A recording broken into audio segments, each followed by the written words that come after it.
Hi team, my name is Mr. Powell.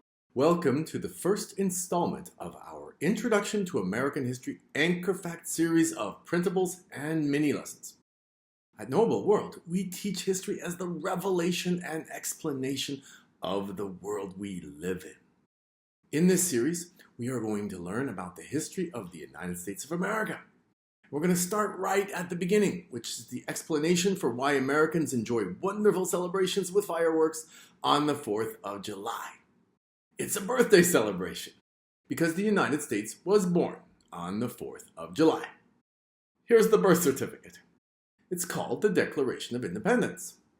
As you can see at the top, this declaration was made on the 4th of July, 1776.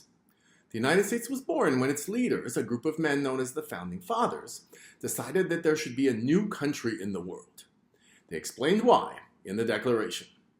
They wrote, there needed to be a country that would protect the individual's rights to life, liberty, and the pursuit of happiness. Here's a famous painting of the gathering of the Founding Fathers where they declared the birth of the new country. Clearly, the main characters of this story are shown standing near the middle of the painting in the foreground. Let's take a closer look. Who were they?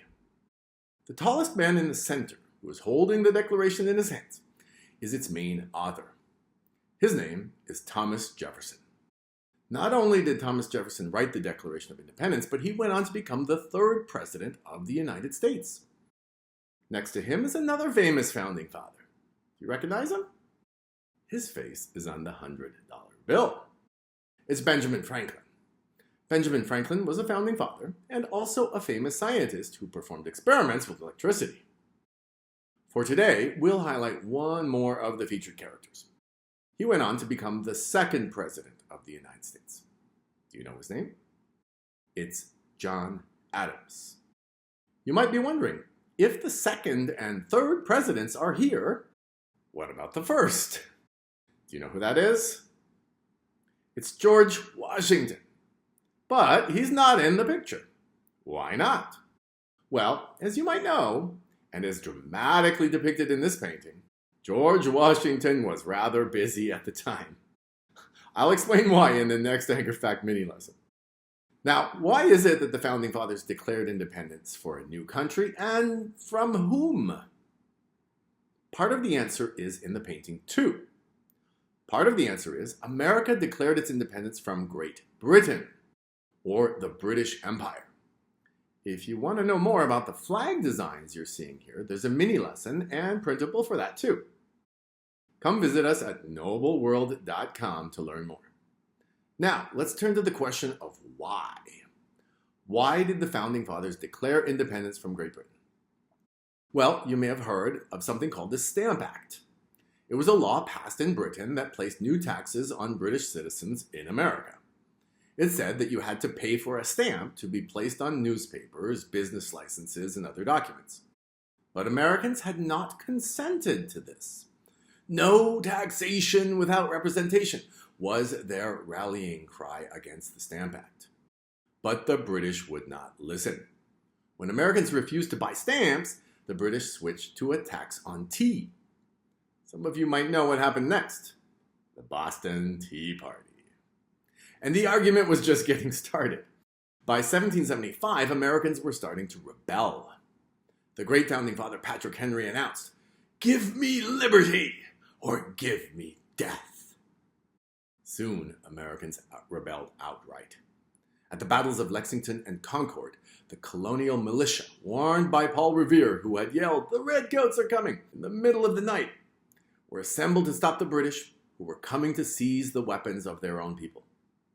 The shot heard round the world was fired, and the American Revolution finally and truly begun. By 1776, all hope for reconciliation with Britain was abandoned.